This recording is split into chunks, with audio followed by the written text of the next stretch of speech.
Bueno, muy buenos días a todos en este sexto capítulo de nuestro podcast Política para Todos.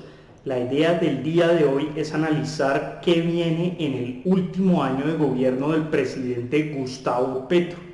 Por eso vale la pena analizar el discurso que dio el 20 de julio cuando se instalan las sesiones ordinarias del Congreso y el discurso del 7 de agosto. Así que vamos a entrar a analizar qué viene. Lo primero es entrar en detalle en el discurso del 20 de julio. Lo instaló obviamente ante el Congreso de la República. Fue un escenario de muchísima polarización. No sé si ustedes vieron en medios que salió en medio de abucheos. El pastor Sade gritaba reelección. La confianza que Colombia le permitió llegar a esta presidencia de la República. Muchas gracias, honorable representante. El uso de la palabra, el representante Daniel Carvalho tiene 4 minutos. Ya. Muy bien. Bien, por favor, retomemos la calma. El representante Carvalho está esperando. Eso nos marca y nos muestra lo que viene en este último año de gobierno, que yo lo voy a resumir en 3 palabras: polarización, enfrentamiento y fanatismo. Eso es lo que va a marcar la agenda del próximo año. ¿Por qué? Pues porque es un año electoral, pero el gobierno sabe que tiene que tratar de sacar iniciativas en el Congreso de la República y por eso va a tratar de meterle todo el acelerador a 2 iniciativas principales. La primera, la reforma a la salud, y la segunda es el marco jurídico para la paz total. En estos días nos enteramos por un tuit que puso el presidente que ya está adelantando negociaciones con el Clan del Golfo en el exterior. ¿Cuál es el marco jurídico? ¿Qué lo permite negociar? No sabemos, porque el proyecto de ley se está discutiendo en el Congreso de la República, así que no sabemos cuál es el marco jurídico para llevar a cabo estas negociaciones. Pero vimos un presidente muy interesado en impulsar la reforma a la salud. De la salud hasta este momento en mi gobierno porque la ley no se ha aprobado, partes sustanciales de la ley inicialmente presentada hace más de 2 años, que se podían decretar, y ahí una falla del gobierno que yo mismo subrayé, pues las implementamos. Hay giro directo, por ejemplo. Implementamos el sistema preventivo, que es lo que yo considero más importante de la ley, porque ya otra ley anterior lo ordenaba, que fue aprobada por un Congreso anterior. El sistema preventivo hoy está en la tercera parte de Colombia, la más pobre. Y este año, estudiando el presupuesto, intento llevarla hasta la mitad. Y si ustedes aprueban la reforma a la salud, podremos hacerla al 100%. Y un sistema preventivo debe ser al 100%. Prevenir es mejor que curar. Una reforma que tiene varios elementos: la estatización del sistema, tratar de modificar el papel que cumplen las EPS, que ya no es el de ser un asegurador intermediario en el sistema, sino que las quiere convertir en gestoras. Y eso es un cambio profundo en el sistema. Lo que quiere es volver el sistema nacional, pero territorializado, de las manos de las alcaldías, de las secretarías de salud, y no sabemos bien eso cómo vaya a funcionar, pero tenemos unos antecedentes clarísimos. Ya vimos en su momento cómo funcionaba el anterior sistema en los 90, en los cuales la regla general eran las filas interminables, y ya vamos para allá, porque el presidente de la República también ya aprobó un decreto modificando el sistema de salud, un decreto que a todas luces debe ser ilegal porque modifica las normas que inclusive son de mayor rango, deberían ser incluso estatutarias y orgánicas, y lo que hace este decreto, que para que nos entiendan los oyentes, un decreto es un acto administrativo que expide el presidente de la República y tiene un menor rango que una ley de la República. Pero además, lo que les estábamos mencionando, en este caso, hay normas que deberían ser de carácter estatutarias. ¿Por qué? Porque son sobre derechos fundamentales. La salud es un derecho fundamental y por esa razón deberían discutirse en el Congreso de la República como estatutarias, e inclusive algunas son orgánicas, por lo que les estaba mencionando. Como quieren distribuir el sistema a través de las secretarías de salud y que éstas se entiendan con los hospitales y que el modelo funcione de otra forma, pues también debería tener normas de rango orgánico. Así que estamos en un escenario en el cual el gobierno se la está jugando a fondo para sacar adelante esta reforma a la salud, que llega a tercer debate en la Comisión Séptima del Senado. Esta fue la que le hundió la reforma laboral al presidente Petro en la legislatura pasada, pero lograron apelar a la plenaria y revivir el proyecto de ley, y terminó en la Comisión Cuarta del Senado, donde finalmente lo sacaron adelante. Pero volvamos al debate, al discurso que dio el presidente de la República el 20 de julio.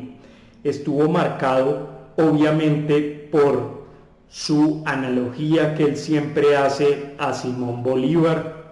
Habló del esclavismo, que solamente hay democracia a partir del momento en que hay una abolición del esclavismo, o sea, nuestra independencia no fue el punto en el cual se constituyó una democracia como tal, sino que menciona en el momento de la abolición de la esclavitud, y esto lo conectó con la aprobación de la reforma laboral, en la cual pues lograron algunos avances para los trabajadores, específicamente cuáles, los que ya les hemos mencionado: horas extra a partir de las 7 de la noche, ese es pues digamos las horas extras nocturnas, y un recargo los dominicales y festivos del 100%. Además pues mencionó el tema del SENA, de los aprendices del SENA, porque modificaron el contrato como tal. Ya uno podría decir que no es de aprendizaje, sino que es un contrato laboral como tal, y esa es su gran reivindicación. Pero volvamos a este discurso. Estuvo marcado por la polarización. ¿Por qué? Porque obviamente se notó un enfrentamiento en el Congreso de la República entre quienes están a favor de Petro y quienes son oposición, pero algo que yo nunca había visto: terminaron a los gritos. Por ejemplo, cuando habló de la reforma a la salud, Petro pidió aplaudir al ministro de Salud, Jaramillo, dijo que lo quería condecorar con la Cruz de Boyacá, pero la oposición le gritaba: ¿y qué pasa con la insulina? Yo quiero que se pare, ministro de Salud, porque usted me ha acompañado durante décadas y es un veterano congresista, porque lo quiero aplaudir. Tú gritas que no hay insulina, yo te digo por qué, eso sí me demoró un poquito.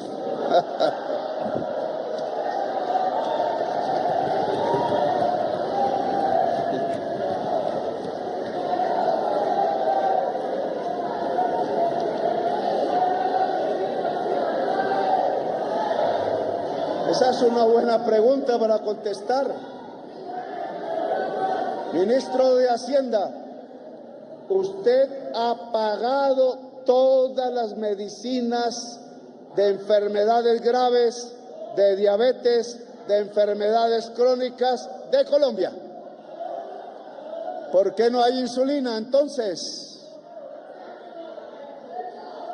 Porque la habéis acaparado, le digo a los gestores farmacéuticos. no hay abastecimiento de insulina. ¿Qué es lo que está pasando? Y Petro se rió y dijo, no, muy sencillo, es que lo acapararon las empresas que son las encargadas de entregar la insulina. Ese es su gran argumento. Si faltan medicinas es porque la están acaparando las empresas que tienen la tarea de entregarlas, pero el problema va más allá, es un problema de recursos. ¿Por qué? Porque el ministro Jaramillo, a quien Petro quiere darle la Cruz de Boyacá, lo que ha realizado durante su gestión es no pagar la UPC, desfinanciar todo el sistema. Año a año, el sistema de salud tiene que pagar por cada ciudadano, la salud de cada ciudadano tiene un valor y eso se va actualizando de acuerdo a las nuevas necesidades, al precio de los medicamentos, a un estudio muy riguroso que se hacía en el Ministerio de Salud, pero el gobierno Petro decidió que no, que ya no va a pagar lo que toca. Inclusive Petro pidió que solo se le ajustara la inflación cuando lo que está demostrado técnicamente por distintos estudios y por las cifras que se tenían del ministerio anterior es que tenía que ser del orden del 12-15% y esto no lo ha querido hacer el gobierno nacional. Se quebraron. Entonces nos dicen, pero si ustedes tienen las EPS, ¿por qué no solucionan el problema? ¿Sabe por qué tenemos las EPS? Porque las tenemos en cuidado intensivo. Todos liquidaron las EPS. Y lo que ha hecho es asfixiar a las EPS y por ende ya empezaron los hospitales, muchos IPS a cerrar. Pero Petro en el Congreso de la República salió a decir que estábamos en el mundo perfecto, que teníamos cifras récords en mejoramiento de salud, de algunos casos de la mortalidad de mujeres embarazadas, habla de las enfermedades crónicas no transmitibles, entre otros indicadores, y dice que el gran proyecto del progresismo es salvar la vida y que además están implementando un sistema preventivo. Este sistema, cómo funciona y cómo se lo sueña el ministro de Salud y Petro, ir con un grupo de médicos a revisar en los barrios, en los pueblos, en las veredas y preventivamente identificar si una persona puede tener alguna enfermedad, si está en riesgo y demás. Pero lo que estamos viendo en la realidad es que el sistema de salud está colapsando. Esa es la realidad. Interminables filas por medicamentos.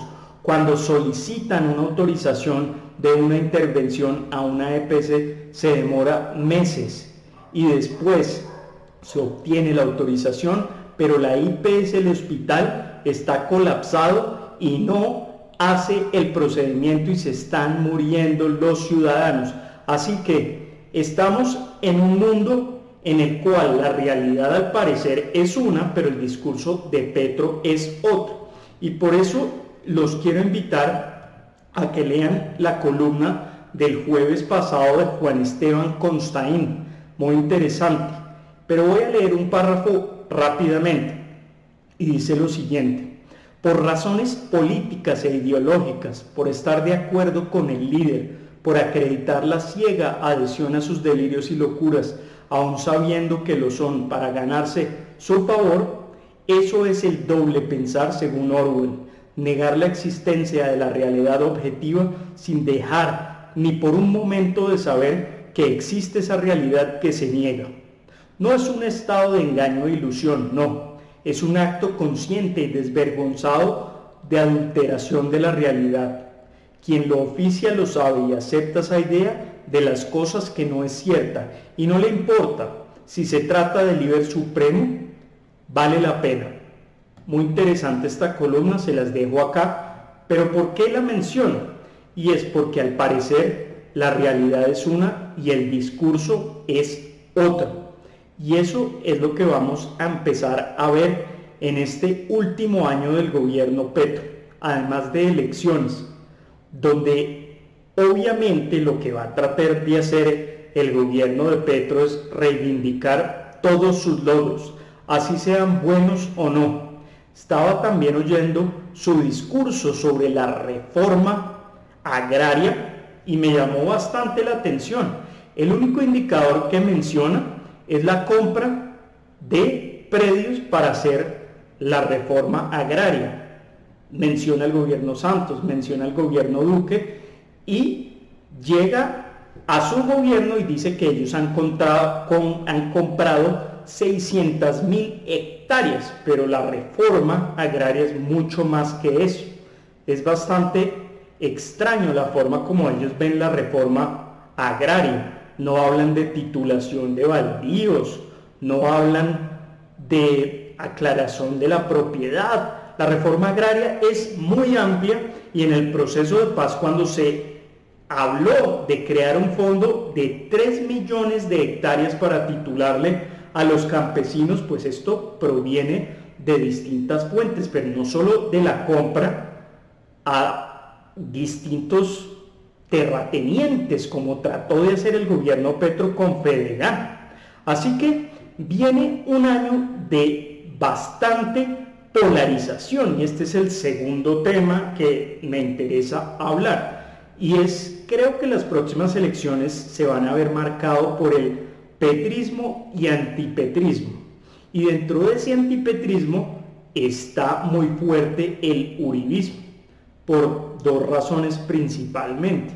La primera, obviamente el atentado contra Miguel Uribe fue un hecho tenebroso y lo que hizo fue fortalecer al uribismo, más la captura del presidente Uribe con esta sentencia en primera instancia, y lo vimos el pasado 7 de agosto. Los ciudadanos salieron a marchar, fueron bastante concurridas estas marchas en apoyo al presidente Uribe, pero algunos hablan de un apoyo más general al Estado de Derecho, la defensa de las libertades individuales, de las libertades de las empresas, y eso es lo que se está alineando para las elecciones del próximo año. Dos grandes bloques, el petrismo contra el uribismo o el antipetrismo, y de ahí van a salir los candidatos. Ya estamos viendo movidas dentro del petrismo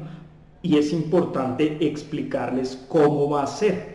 Dentro del petrismo van a hacer una consulta que se va a realizar en el mes de octubre, en la cual van a participar distintos candidatos, principalmente María José Pizarro, senadora de la Colombia Humana, Gustavo Bolívar, quien fue el director del departamento, el DPS, en tercer lugar Daniel Quintero, que fue el exalcalde de Medellín, quien ha sido muy cuestionado por corrupción, pero apareció en este grupo. Lo que dice Bolívar es que él está reivindicando que siempre ha participado en estas listas. Él tiene un senador y un representante a la Cámara, el representante es Alejandro Toro, y en el Senado tiene a Flores, el del escándalo de Cartagena con prostitutas y demás, y él dice que siempre ha sido parte de este movimiento. Y hay otra serie de candidatos que van a participar en esa consulta. ¿Cuál es la batalla fuerte ahí entre los tres que les mencioné? Gustavo Bolívar, quien iba primero en las encuestas y que en una entrevista en Blue Radio dijo en resumen como: sí, pues yo hablé con Petro, me puse de acuerdo para que pudiera entrar Quintero, porque entendemos que para ganar la presidencia tenemos que hacer alianzas no deseadas con la política tradicional, un poco renunciando a sus principios, lo cual es bastante paradójico porque él lleva con un discurso de Santa Paloma y de ser el anticorrupción, el ser transparente, y ahora sale en las entrevistas a decir, entre comillas: presidente, pierda cuidado que si tenemos que hacer alianzas con candidatos del establecimiento, lo vamos a hacer, lo cual muestra un poco en qué está el petrismo. ¿Ya se zanjaron esas diferencias políticas? Sí, las diferencias políticas siempre se han dado porque el presidente tiene no la percepción, sino tiene la convicción que para ganar, que para que el pacto histórico gane nuevamente en 2026, nosotros tenemos que hacer pactos y tenemos que hacer alianzas y acuerdos con sectores de la política tradicional.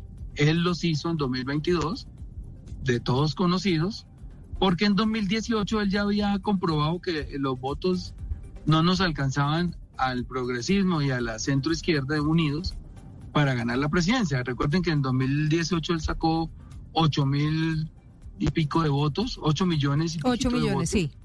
Sí, 8.034.000 votos. Y para 2022 pues él dijo, bueno, no voy a repetir lo mismo porque pues volvemos a perder. Entonces, para esa ocasión, él ya hizo una convocatoria amplia que se llamó el Pacto Histórico, y es a donde llegan estos miembros de la política tradicional que ustedes ya conocen, como Roy Barreras, Alfonso Prada, Armando Benedetti, Liscano, Velasco, etcétera. Y bueno, de una u otra manera nosotros en ese momento entendimos que así era y así fue como él pudo ganar. Y para esta ocasión a él le daba mucho temor que yo no fuera capaz de hacer acuerdos con ellos, porque siempre critiqué la mayoría de veces el ingreso de estas personas al pacto histórico. Pero bueno, finalmente uno entiende que en la política hay que tener algo de pragmatismo, eso es lo que impera en este momento. Y yo le dije, presidente, pierda cuidado, que si hay que hacer acuerdos, pues los hacemos. Lo único es que yo pues no me voy a subir a las tarimas con ciertas personas, porque pues también hay que tener una línea, ¿no? Una línea rojas. Claro. Entonces, si le entiendo bien, esta reconciliación o estos aires de reconciliación con el presidente Gustavo Petro es porque usted está cediendo un poco en esa idea de poder hacer pactos con los políticos tradicionales para poder llegar al poder. Sí.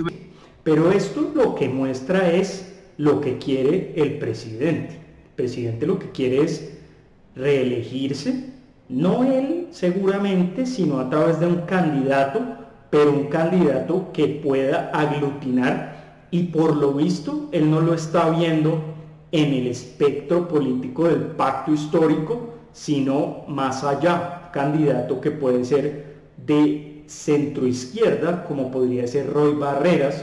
Hay un listado de candidatos que están haciendo fila, como Murillo, como Juan Fernando Cristo, como Liscano, que dicen ser de centroizquierda, y lo que ellos quieren es representar el proyecto político de Petro y lo venden como una especie de continuar el cambio.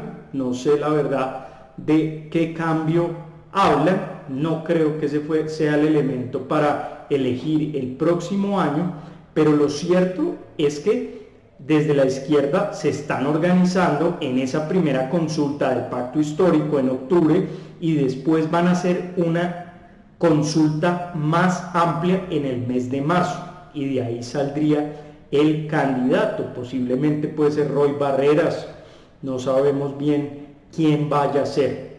Por el lado de la oposición, ¿qué viene? El Centro Democrático tenía una consulta en la cual iba a participar Miguel Uribe en octubre. Ya al parecer no se va a realizar. ¿Por qué? Porque quieren ver si Miguel logra entrar a esa consulta y esperar. Así que no se vislumbra un candidato del uribismo que se escoja en el mes de octubre, pero tenemos nuevos candidatos como Abelardo de la Espriella, que representa la derecha. Tenemos a Vicky Dávila. No sabemos bien ese bloque cómo se va a organizar. Todavía no hay una decisión de ir a unas elecciones, a una consulta de ese gran bloque de centro-derecha. En el centro se están moviendo distintos candidatos.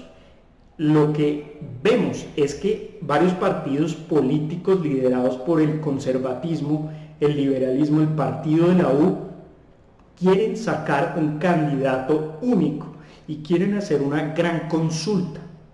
Y ahí también tenemos otro bloque, que es el de los exgobernadores, en el cual entra el exgobernador del Meta, de Antioquia. Son 4 los que van a participar también en una consulta. Por otro lado, tenemos a Claudia López en solitario, bajo un lema de ni uribismo ni petrismo. Ella va sola por el camino y está tratando de consolidarse como una figura antipetrismo y antiuribismo, pero esta parece ser una campaña que va a ser entre antipetrismo y petrismo. Así que ella está un poco sin rumbo. Sergio Fajardo hizo una alianza para lanzar unas listas al Senado de mano de su partido, que es Dignidad y Compromiso, de la mano del Nuevo Liberalismo. También entró el partido Mira y de ahí van a sacar una lista, pero no es claro si van a hacer una consulta para elegir candidato, que de ahí podría salir Juan Manuel Galán o Sergio Fajardo. Pero lo que se ve es que el centro todavía está fragmentado, la derecha y centro derecha está fragmentado, y si bien hay buenos candidatos, todavía no se ve cuál es la ruta, mientras que la izquierda ya está más organizada. Van a una consulta del Pacto Histórico en octubre, van también a hacer consultas para cómo organizar la lista del Senado y la Cámara, y van en marzo a una consulta más amplia con Roy Barreras, Juan Fernando Cristo, Murillo, Liscano y otros que quieran participar. Entiendo que Camilo Romero le gustaría participar ahí también por el Partido Verde. Así que ese es el escenario político, un escenario de mucho enfrentamiento, polarización, fanatismo. Creo que va a ser una de las elecciones más sucias de la historia, porque esto va a ser, si corrieron la línea ética en el 2022, esta elección, donde tienen el gobierno, donde tienen medios como RTBC, como Señal Colombia, pues va a estar marcado por una propaganda a favor del gobierno nacional impresionante. El 7 de agosto también vimos algo interesante en términos de a qué le va a apostar el gobierno, y es este enfrentamiento con Perú. Estas actitudes nacionalistas de enfrentamiento contra otros países es parte de la estrategia de los gobiernos populistas para tratar de alinearse detrás del presidente con un discurso pronacionalismo de defensa al Estado. Y si bien el presidente tiene que defender a la Amazonía, Leticia, a tener acceso al río Amazonas, la forma como lo está haciendo es con un enfrentamiento diplomático. Habló de guerra, dijo que él era un hombre que era de paz, pero que él conocía la guerra, pero es llamativo cómo polariza a nuestro país de esa forma. ¿Por qué? Porque empieza a buscar nuevos adeptos que apoyen su nacionalismo, su enfrentamiento con Perú, y el día de hoy, hace unas horas, anunció que apoya al gobierno de Venezuela, que somos un mismo ejército, porque el gobierno de Estados Unidos aprobó primero una recompensa de $50 millones, la más alta en contra de un terrorista. Osama Bin Laden era la mitad. Quieren capturar a Maduro, pero además Petro dice que somos un solo pueblo y que nuestro ejército está listo para actuar de la mano con el de Venezuela. Así que al parecer Petro está no solo polarizando el país, sino que se está alineando con el gobierno de Venezuela, y esto es bastante curioso. Muchísimo tiempo dijeron, no, es que no es chavista, el petrochavismo no existe, y miren lo que está pasando. Petro quiere enfrentarse con los Estados Unidos.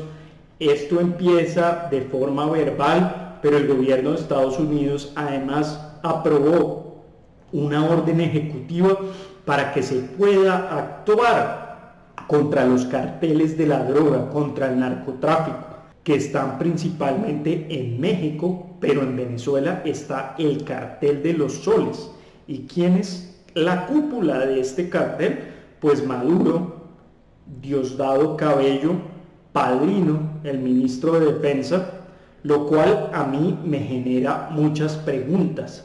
¿De qué se trata esa zona binacional que está promoviendo Petro con Maduro? ¿Eso en qué consiste? ¿Se van a alinear? ¿Va a estar el ejército bolivariano en esa región? ¿Cómo va a operar nuestro ejército? ¿O esa va a ser una zona que va a controlar el ELN, los carteles de la droga? ¿Esa zona de qué va a funcionar? ¿Cómo va a funcionar? Hay muchas preguntas sobre ese tema. Finalmente, el tema del fanatismo. ¿A qué me refiero con esto? Como es un año electoral, Petro va a radicalizar su discurso. Todos sus seguidores van a aplaudir y van a replicar todo lo que diga en el marco de la discusión política y pública que se dé. Así que tenemos que prepararnos porque viene una discusión sobre salud, sobre paz total, sobre las cifras de reforma agraria, sobre los distintos sectores donde el presidente va a tratar de decir que este es el mejor gobierno de la historia, que está cambiando el modelo de salud cuando las filas son interminables, cuando se están muriendo pacientes esperando un tratamiento. Y eso yo creo que le va a costar al presidente de la República, la salud.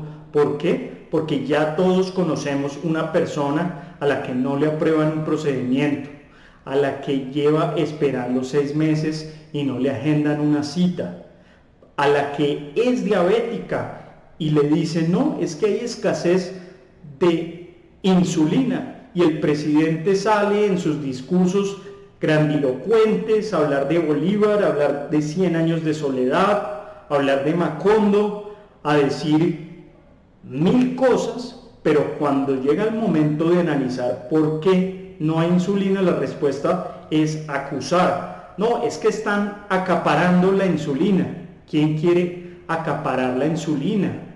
¿Quién quiere que los pacientes se mueran? La única forma es que fluyan los recursos en el sistema, y la Corte Constitucional ya ha ordenado varias veces que se gire y que se pague la UPC. Este no es un tema menor. También hicieron una intervención de la EPS Sanitas y la Corte Constitucional la tumbó. ¿Por qué? Porque fue ilegal. Todo lo que decía Petro y los argumentos para hacer la intervención no se dieron, y eso es lo que estamos viviendo todos los colombianos. Finalmente, dijo el presidente en el discurso del 20 de julio que estamos ante un escenario de paz política, donde no hay muertos, donde no hay sangre. No, ahora debatimos, amigas y amigos. Ahora debatimos sobre los problemas del pueblo, y eso sí se llama democracia. A ninguno perseguimos, nos derrotan aquí una y otra vez y a veces triunfamos.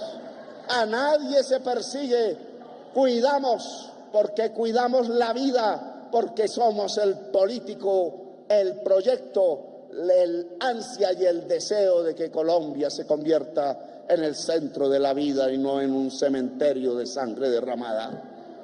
Ya no más 700.000 muertos por asesinato, ya no más violencias políticas por un color, ya no más ese cementerio que se prolongaba por los 100 años de soledad.